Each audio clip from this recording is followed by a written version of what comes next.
দক্ষিণ এশিয়ায় নিজেদের সামরিক আধিপত্য আরও এক ধাপ এগিয়ে নিল পাকিস্তান। চিরশত্রু ভারতকে টেক্কা দিতে এবার সম্পূর্ণ দেশীয় প্রযুক্তিতে তৈরি ফতেহ-2 ক্ষেপণাস্ত্র ব্যবস্থার সফল পরীক্ষা চালিয়েছে ইসলামাবাদ। আর এতে রীতিমতো ঘুম হারাম হয়ে গেছে প্রতিবেশী দেশগুলোর।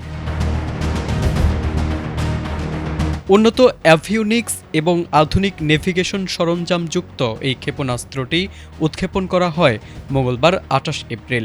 পাকিস্তান সামরিক বাহিনীর গণমাধ্যম শাখা আইএসপিআর-এর বরাত দিয়ে জিও নিউজ জানিয়েছে, মূলত সেনাবাহিনীর প্রশিক্ষণ প্রদান এবং ক্ষেপণাস্ত্রের প্রযুক্তিগত প্যারামিটার যাচাইয়ের লক্ষ্যেই এই সফল উৎক্ষেপণ পরিচালনা করা হয়েছে। আর্মি রকেট ফোর্স কমান্ডের তত্ত্বাবধানে পরিচালিত এই গুরুত্বপূর্ণ কার্যক্রমটি সরাসরি পর্যবেক্ষণ করেন পাকিস্তান সেনাবাহিনীর জ্যেষ্ঠ কর্মকর্তারা। এছাড়াও উপস্থিত ছিলেন দেশটির শীর্ষ পর্যায়ের বিজ্ঞানী ও প্রকৌশলীরা। আইএসপিআর-এর বিবৃতিতে বলা হয়েছে, ফতেহ সিরিজের এই দেশীয় উন্নয়ন পাকিস্তানের প্রতিরক্ষা ব্যবস্থায় এক নতুন মাইলফলক যোগ করল, যা যুদ্ধক্ষেত্রে টিকে থাকার সক্ষমতা বহুগুণ বাড়িয়ে দেবে।